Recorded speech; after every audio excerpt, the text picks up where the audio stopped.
Welcome to the Franchise Masters podcast, where aspiring entrepreneurs learn what it takes to find, buy, and build successful franchise businesses. My name is Dru Carpenito, and I'm your host as we dive into these fascinating behind-the-scenes stories of people who have used surprising franchises to create massive success. I'm glad you're here. Let's dig in.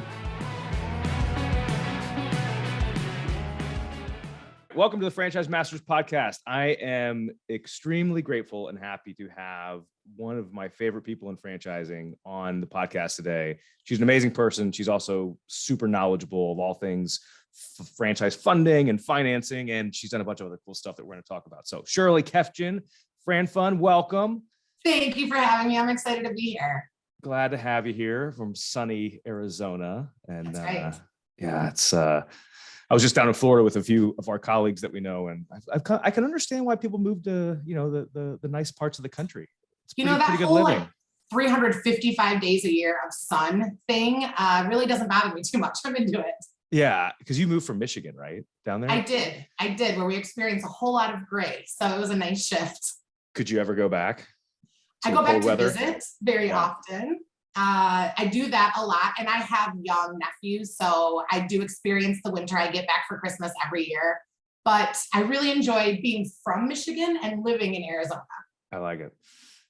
I grew up outside of Philadelphia, and we had 4 seasons, not like Michigan intense, but we had a couple inches of snow on the ground consistently, and you learn to drive in the snow and all that kind of stuff. But I've been in Charlotte for 16 years, and I don't think I could ever go back. My body has changed.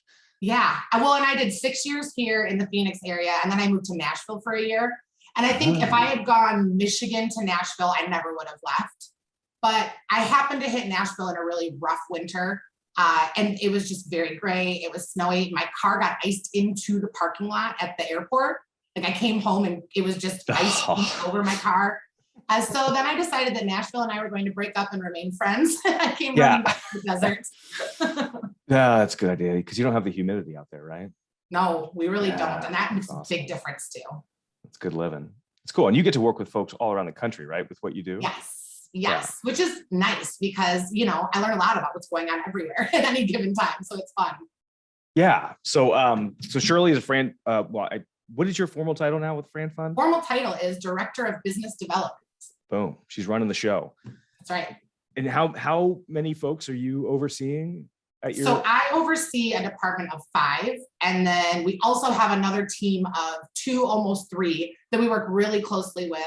My team really focuses on working directly with candidates, right? Prospective franchisees, just to help figure out the best path for funding. And not only what does it look like, then let's go do it. Let's implement it. And then the other team of folks that we work really closely with get to know the franchisors in our network really well so that we understand on a franchise by franchise basis, what is the best way to make it happen, and the easiest way to make funding possible. Yeah. So you guys are all thing franchise funding. You get to know the candidates. You also get to know the brands, which a lot of times you guys probably know more about the brands than the candidates do too, which helps in a massive way to fund the deals, right? Because you kind of know what their FDDs are like, and you obviously find the lenders that like the franchises, which is a massive advantage for anybody that's thinking about funding a franchise.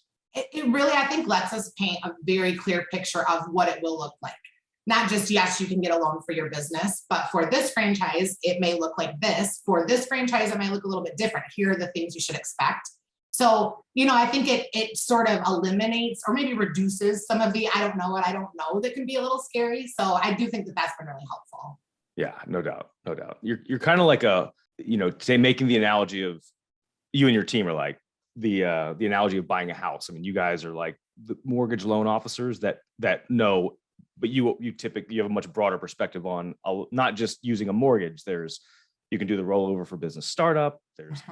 You also help people through their personal situation. Maybe there's a home equity line that might make sense. And then there's obviously Sba loans. So you guys are, across the board, but very analogous to, who you'd work with to buy a house in a way.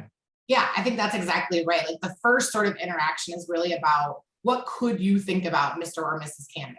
Right? What are all the different options that you could consider or the different combination of ways to make this happen? And then I think it's just about funneling, right? Based on personal financial situation or personal preference, based on the business needs or how much are we growing? How many future locations do we think we'll have? What do we need to be planning for? All of that then kind of plays into what truly makes the most sense to make it happen. Yeah, no doubt, no doubt. And so you, we were talking a little earlier, you've been in franchising your entire career, huh? I have. That's awesome. Yeah. So have I, as well, completely accidentally. Oh, me too. Oh, yeah? Absolutely. I mean, What's like, your story? in spite of myself. So I, from Michigan originally, like you mentioned, and 2 Men and a Truck, the franchise, is headquartered there. That's where they started and sort of grew from. So 22 years ago, yesterday, actually, I just realized was my first day at 2 Men and a Truck. And I was really there, doing some accounts payable, pretty sort of admin level, basic things.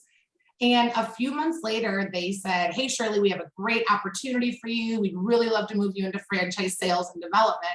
And my reaction as a very young person who didn't know myself as well as they apparently knew me was, gross, no way, I'm not selling anything with you. And their reply was, yes, you are. It'll be fine. We're going to work this out. And I mean, like I said, luckily they knew a little bit more about my, 18-year-old self than I did. And it was great. It was a really good fit. So I was there for about 8 years. Wow. And most of my time there was in franchise sales and development. So it was really cool to go from, less than 100 locations to over 100 and approaching 200 and just, to be part of that growth. You were there then for the run up, like really when the company caught their stride. And for a lot of folks that don't know, 2 Men and a Truck has become an iconic brand in franchising. Their story is amazing, but they were kind of the first ones in the moving space, right? First national franchise in the moving space, and woman-owned company, family-owned and operated business. I always say that I was really fortunate to get my foundation in franchising there, just because they're super high integrity, very high quality. We were doing ISO audits before anybody knew what ISO audits were outside of manufacturing, right? What is an ISO audit? I don't even know what an ISO audit is. Let's look at all your processes and pick them apart and put them back together and make sure that everything is as efficient as possible. But again, in early 2000, you didn't see a lot of non-manufacturing businesses doing things like that. So yeah, I mean, I've got a really strong foundation there. Yeah, and I mean, this company, if you ever look them up, I mean, they produce more system-wide revenue than you probably would ever think. I mean, simple name, simple logo, but behind the scenes, there's some pretty impressive stuff going on. Because don't they have like a big technology play as well? Oh, they do, yeah. And I mean, they've got a huge corporate office that is, customized for a moving experience, right? Like you actually get trained in a house that they have built inside their corporate office. No way. It's very, very cool. And so 8 years, huh? You were there. Yes, I was there for 8 years and loved it, really loved it, but they did not have remote employees and I had my fair share of snow. So I left the job that I loved and the company I loved and actually moved out to Arizona, where I still am today. And when I landed here, within a couple of weeks, I actually started working for a company called Synergy Home Care. And for folks who don't know, when you hear home care, what that usually means is that the business owner, the franchisee, is hiring caregivers to go into the homes, primarily of seniors, to help with activities of daily living. So a lot of times it's non-medical. That's the space that I was in. But I was there for almost 5 years, again, in franchise sales and development. So sort of helping people join that. And you were then, again, that was kind of the infancy of senior care and franchising, right? Like that, like Synergy was one of the companies at the beginning of that yes. trend, right? And now it's, become a little bit of a different industry. It's still massive, but a little bit more competitive than it was back then. But I know you're right. I mean, we experienced a lot of growth in those 5 years. And that industry is still booming, right? The country keeps getting older. So those services are not going anywhere. But it was really through that experience at Synergy that I met the folks at FranFund, because probably 85% of the people that I helped become franchisees there used FranFund for their funding. So when I decided it was time to make a change, I called them and said, hey, I don't know if you've ever thought about this or if you have room for me, but I've decided that my next move is with FranFund. What do you think? And the reply was, that's awesome. Hey, the timing is actually great. We have an interview scheduled for a funding consultant on Thursday. I don't know what's wrong with me, but my reply immediately was, oh, that's great. Do you think you would cancel that? To which I got a no, we won't. But, a little over 9 years later, here I am. So it worked out all right. That's awesome. Because so you were one of the early on employees at FranFund too, then, right? Yes, I think I was employee 7, maybe 8, maybe 7 or 8. And then, we're 40-ish, somewhere in that neighborhood now. Wow, that's amazing. So I have had sort of a knack of finding younger companies in a growth phase and, sort of being able to jump in and join, which has been really, it's exciting. It's fun. I love what I do. Yeah. Yeah. Now you're running the show over there, right? With your team? Yeah. So we do. We have a team of funding consultants across the country now. FranFund is a really referral driven business. We're about 98% referral driven. We don't do a ton of advertising. So my team is, working with candidates every day where the franchisor said, hey, we love you, but let's make sure you can do this, right? It's time to make sure we've got your funding lined up. Or a franchise consultant who is trying to help someone identify brands and sort of say, hey, let's make sure we have this data point in the mix here as we are figuring out, what could be the right fit for you. So yeah, it's, kind of being a funding consultant myself and then sort of growing into a role where we're managing and growing a whole team there has also just, I feel like I've said this 1,000 times in the 5 minutes we've been talking, but it's fun. I really enjoy what I do. Yeah, because I mean, it's different every couple of years, right? There's like this new wave of franchise companies that comes through and nobody sees them coming. Yep. And even when you first hear about him, you're like, I don't know, like, is this the one that's going to take off? And, it'd be like a premier martial arts, right? Like nobody saw PMA coming. I don't think. And you've played a significant role in helping a lot of people get into PMAs, right? Yeah. And that actually specifically has been a really fun brand because we were right there at the beginning of their growth in franchising, but they also were an organization that had some legacy folks that sort of joined their franchise system immediately. So we've been able to help some of them open location 2 or 3 as we've been helping other folks just get in, for the first time. So that, you're right, has been explosive. But yeah, very exciting for sure. Yeah. Premier Martial Arts, for anybody who hasn't heard of them, they are franchising and professionalizing martial arts. And they've become the first national franchise brand, I believe. And they have like 700 licenses, units sold, and 200 open, and they're opening more every month. It's a pretty incredible story what they've been able to do. But you helped a lot of people. Every time I call you up, say, hey, Shirley, what are you seeing come across your desk a lot? It's been PMA for the past couple of years. Have you heard of Premier Martial Arts? Yeah. So cool. So you're managing the team, still working with some folks. Yes. So some select few folks, i.e. my candidates, go to Shirley because she's amazing, and the other team is amazing too. Everybody else on the team, but they Shirley really and I have known each other for a long time. So we've been leading the charge for the past 9 years. I'd love to kind of get into like some of the nuts and bolts on just the different funding options and stuff, because you nailed it. Like funding isn't the funnest topic in terms of like what we get to do when people are help buying a business and stuff like that, but it is probably the most important. It's at least 50% of the battle is coming to the table with the right funding strategy to help fuel your growth. So I'd love to kind of get into some of the nuts and bolts a little bit on kind of what you're seeing with some different funding options and helping folks. Because there's one product that you guys specialize in that a lot of people, when they first hear about it, they're kind of like, what is this rollover for business startup? Like, I don't get it. Yeah. Can you talk to us a little about what the rollover for business startup is? So rollover for business startup, right? Exactly. You'll hear people call it ROBS, ROBS, like the one time ever that, the government gets creative. But what this strategy really allows you to do is access money that you have in a 401k from an old job, or maybe an IRA that you've rolled money into, or, maybe you're retired military, so you have a TSP. So there are lots of different account types that will qualify. They just basically need to not be connected to a current job. So, if you've been at your job for 10 years and you're not leaving, that 401k at your current job is very likely not going to be accessible. But what this program lets us do is access that retirement money, and instead of having it invested in Sony or Best Buy stock, you can invest it in, Kefgen Enterprises Inc., right? If it was my business or whatever your business ends up being. And it's still considered to be a qualified retirement investment, right? The money's not going in your pocket where you pay taxes or penalties. So it essentially opens up another bucket of liquidity that, you would not have had access to otherwise, but it still lets that money maintain its tax deferred status the whole way through. So you and the business are not paying taxes for getting access to those funds.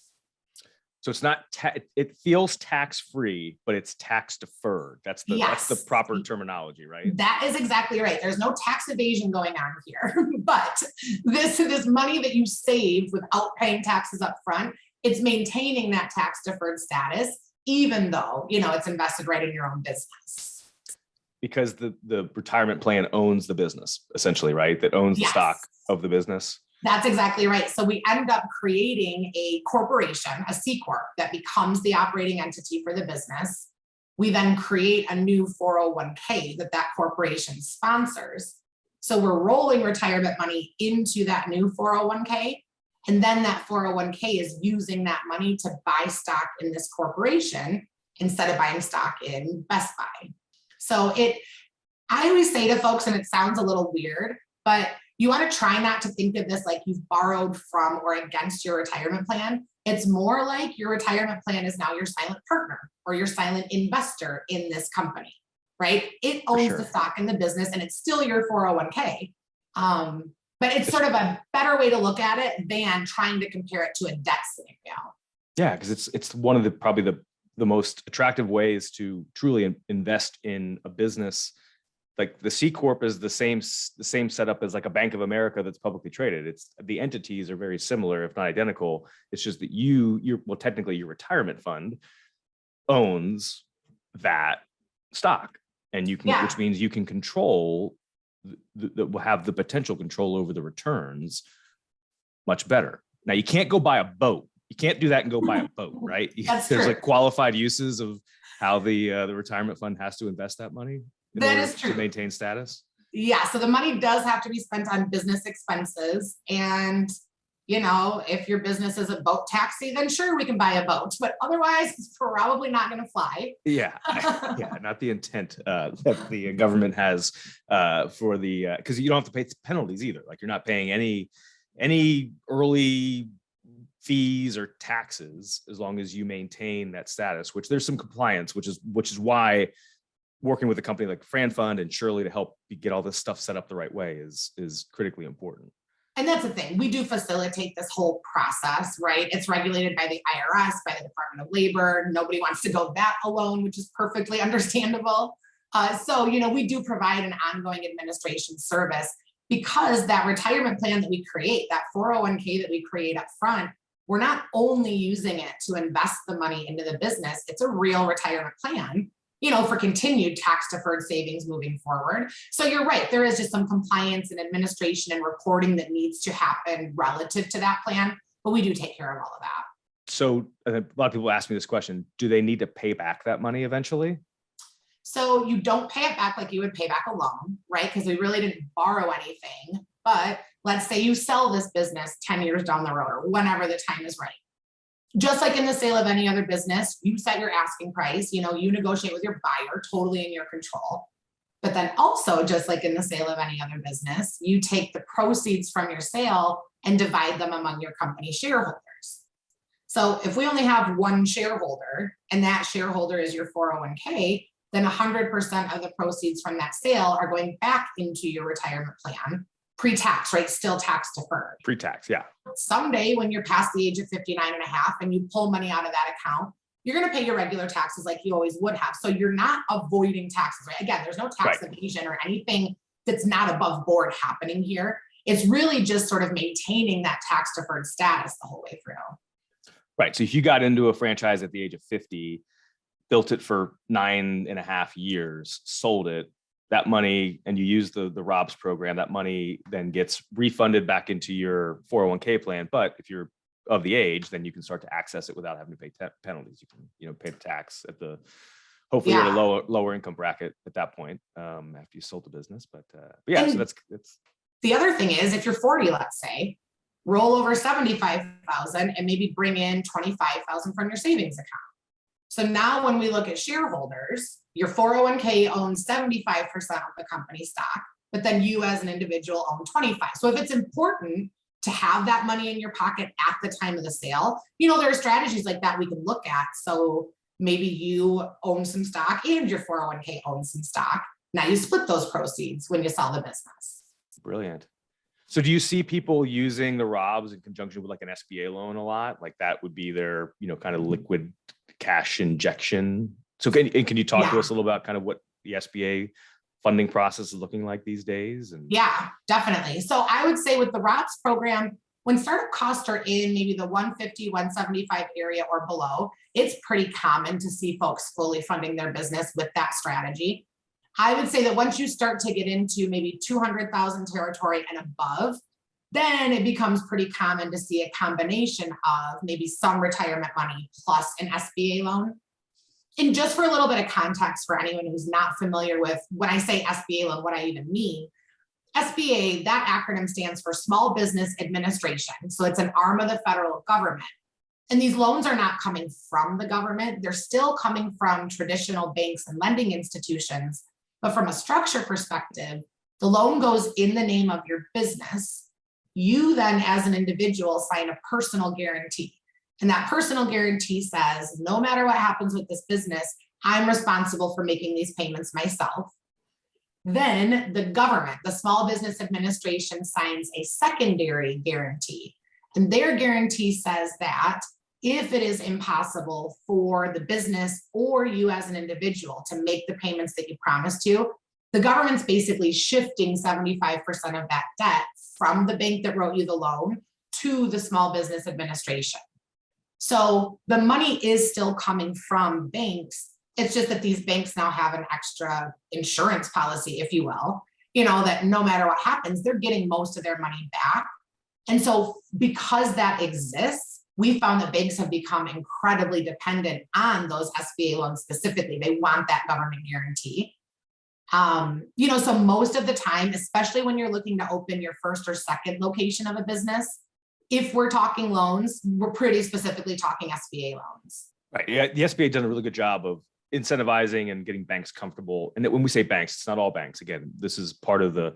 We'll probably have the discussion of going down to your local bank and talking to a banker about an SBA loan versus talking to you about an SBA loan, because there's a big difference. But the point is the SBA has done a really good job of continuing to incentivize the government, I'm sorry, the banks to, you know, to be comfortable lending to people for a startup business, which notoriously kind of has like a, you know, is perceived as a high risk deal, but it kind of gets into a little bit too of why certain banks like certain franchises. Again, not all franchises, because just like anybody who's listening here doing research on a franchise, you can pretty quickly find it's pretty easy to distinguish some of the good ones from some of the not so good ones because of what's disclosed in the FDD and all that stuff. But can you talk to us?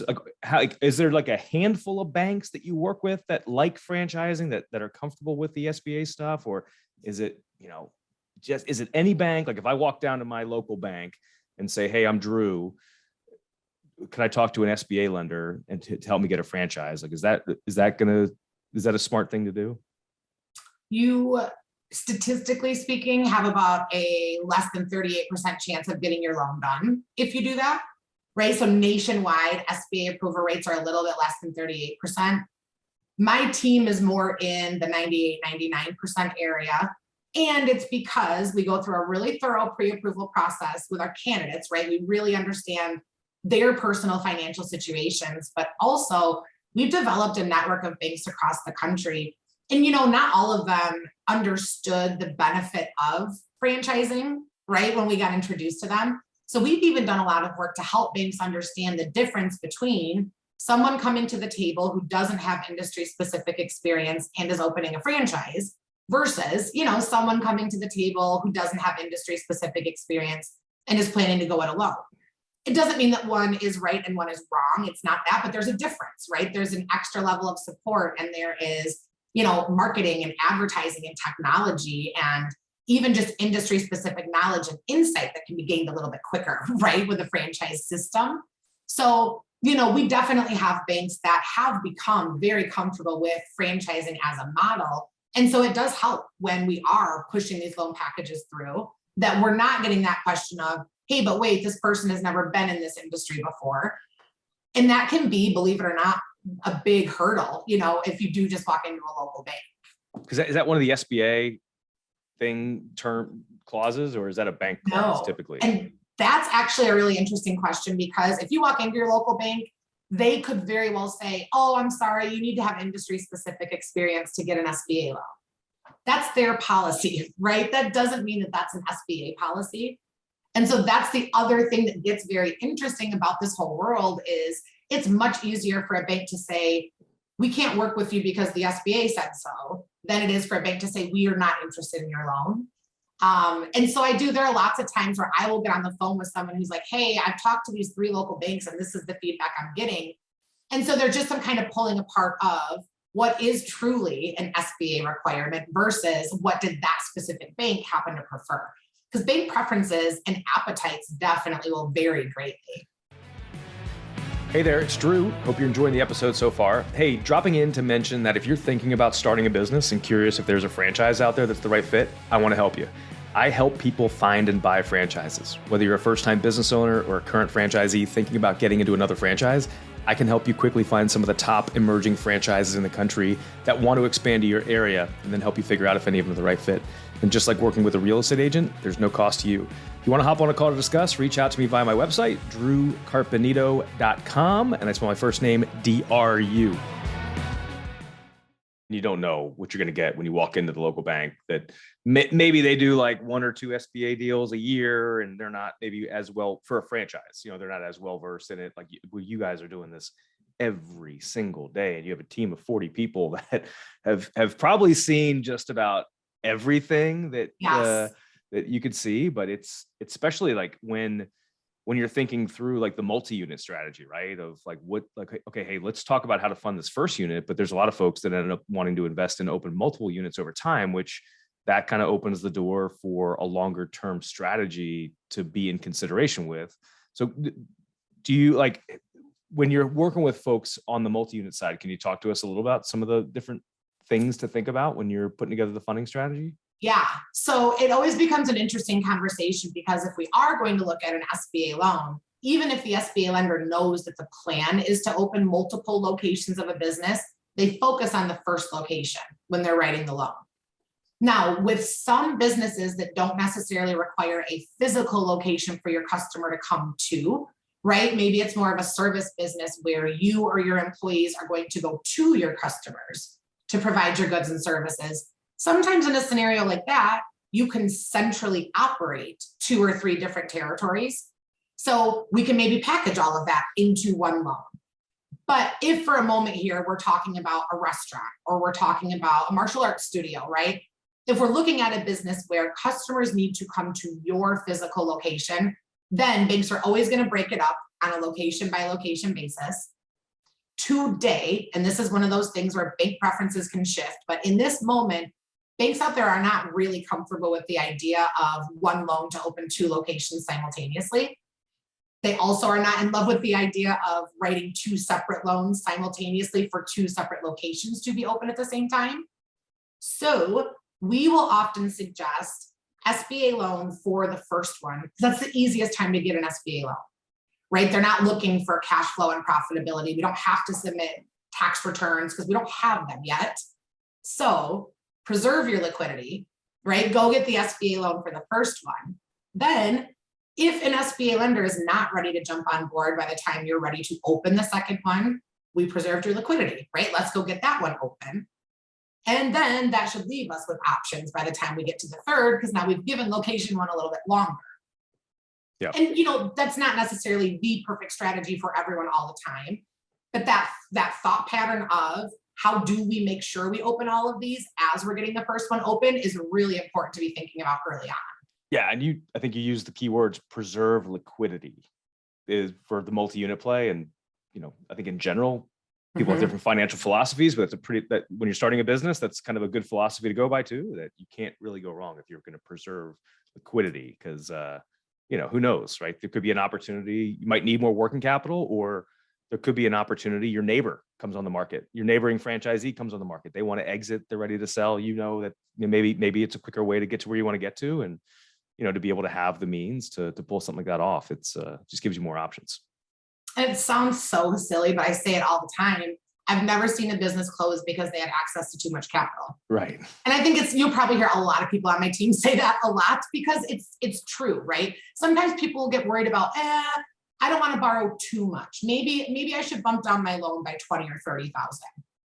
Like I'm not sure that you should, because you might want that working capital. And if you don't, that's okay. There's no prepayment penalty with an SBA loan, right? So that's one thing that's good to know with these loans. You'll get a 10-year term. That's really standard.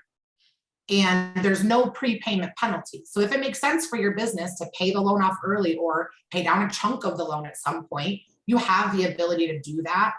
But I think that having additional working capital up front buys people the time and the flexibility to make good business decisions and to not get panicked. So my suggestion is always, don't try to make it happen at the lowest startup cost you possibly could, right? Let's estimate and be prepared for more so that you're never stuck.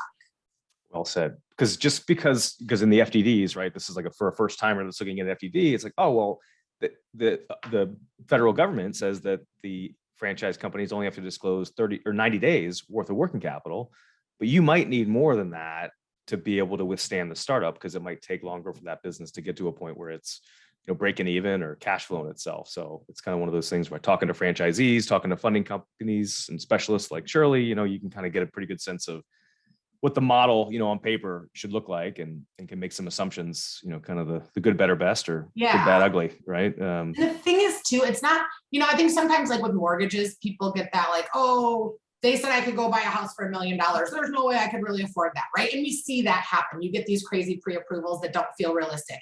That doesn't happen in the SBA world, right? They're not ever going to qualify someone for more than they can handle on paper, right? Demonstrate the ability to handle. So I think that sometimes that's a fear that gets carried over from the mortgage world a little bit, but is not really a fear, that relates with SBA loans. Yeah. So what is like the typical qualification if I wanted to get a $350,000 loan to open up a brick and mortar, call it well, we won't use a franchise because I'm going to be tying it to that, but just Dru's franchise. There you go. I needed about 350. Kind of what qualifications would I need to have in order to qualify for the SBA loan? So credit is sort of a pass or fail category. It's not like an 800 credit score gets you something better than a 700 does.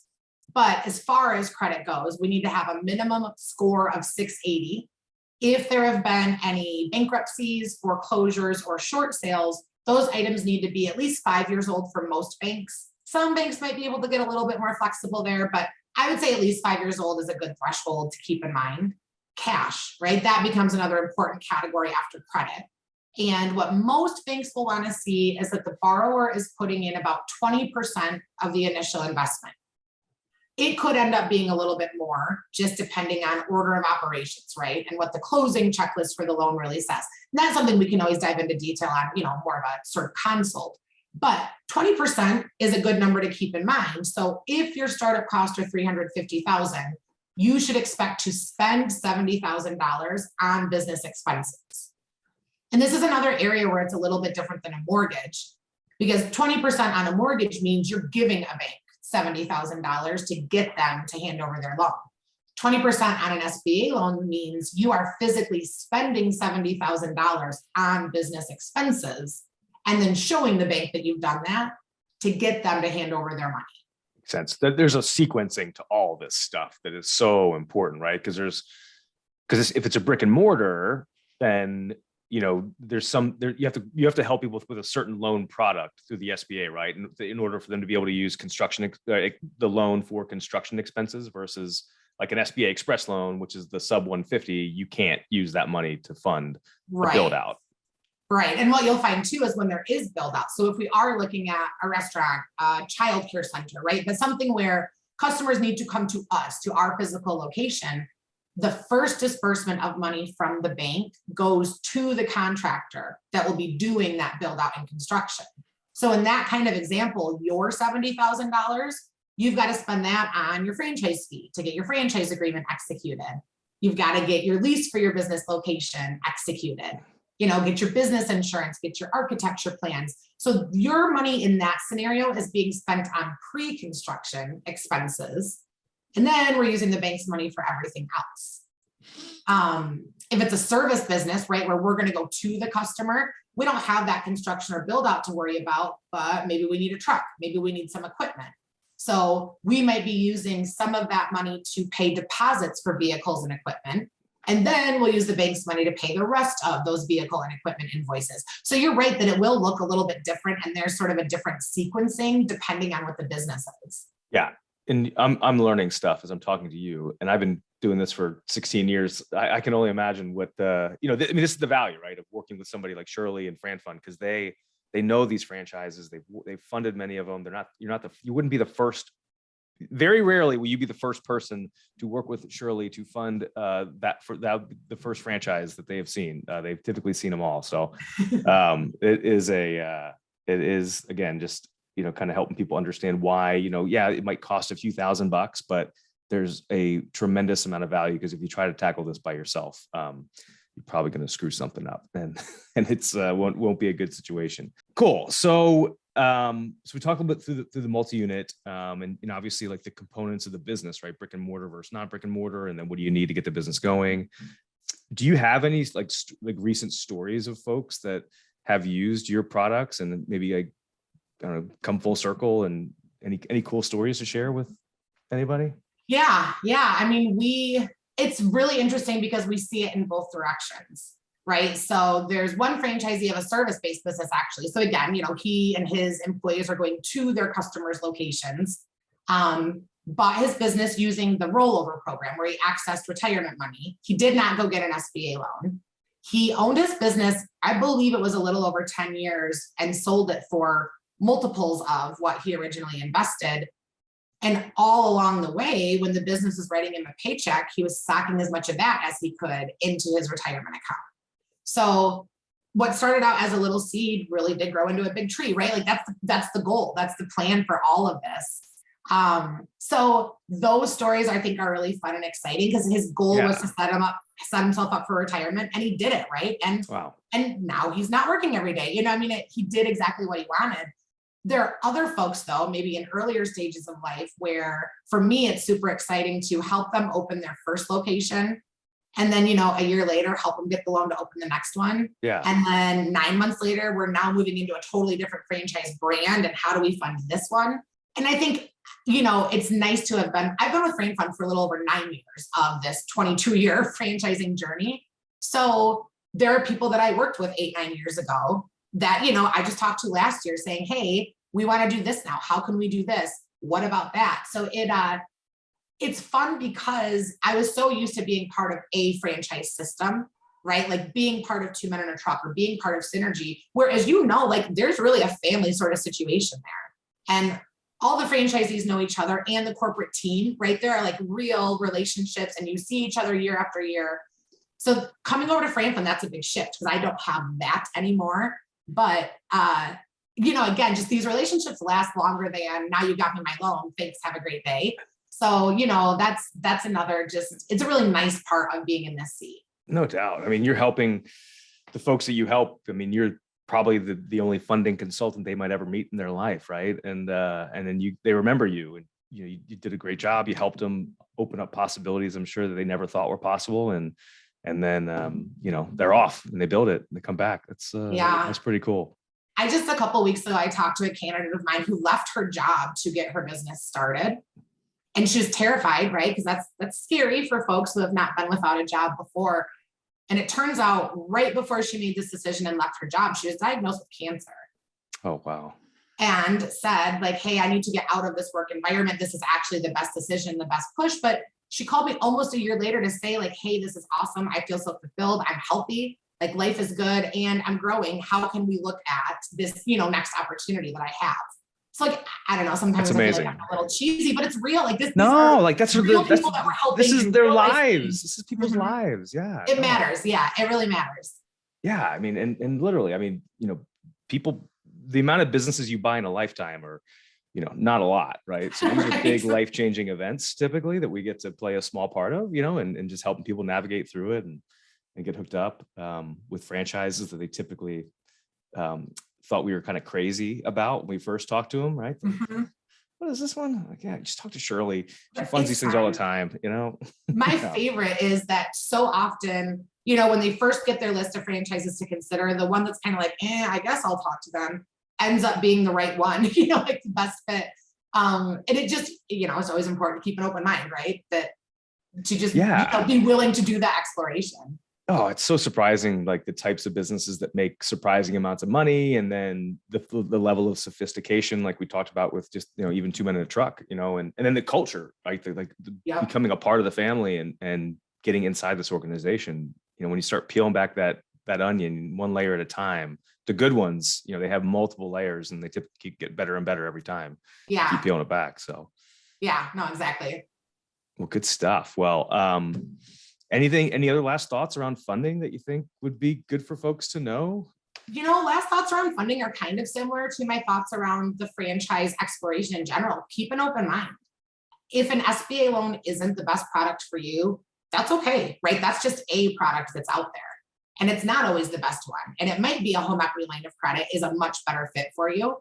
And that's great, right? It all, ultimately it's all your responsibility. You're signing a personal guarantee either way. So I think a lot of the time my thought is don't get too attached to one funding option or another early on, just be open to hearing about what's out there, because I think that really does allow you to figure out your best path forward. No doubt. And also down the road too, right? Maybe you end up using a home equity line for this first venture, and then there's an opportunity to buy a building, or get into real estate. You can call Shirley because there's other SBA stuff for that too. There's some amazing different loans that are out there through the Small Business Administration. So it's super valuable to know the options and build relationships with people that can help you if and when you need some help, right? And this isn't scary once you learn about it. It's scary when you don't know anything. That's the only time that funding is scary, right? But once you get some information, it doesn't have to be scary anymore. So just, let it be another data point in the process. That's really what it is. Yeah, no doubt. And you are in a really good vantage point for people to kind of, hear from somebody else that, okay, there are other people buying this franchise. There are other people using SBA loans to fund these franchises. Like you have an interesting vantage point because you have so much coming across your desk and your team's desk too. So it's cool. Well, Shirley, I've enjoyed it. I really appreciate you coming on here and chatting with me. It's been fun. Thanks so much for having me. Yeah, you got it. Well, good stuff. I'll let you roll. All right.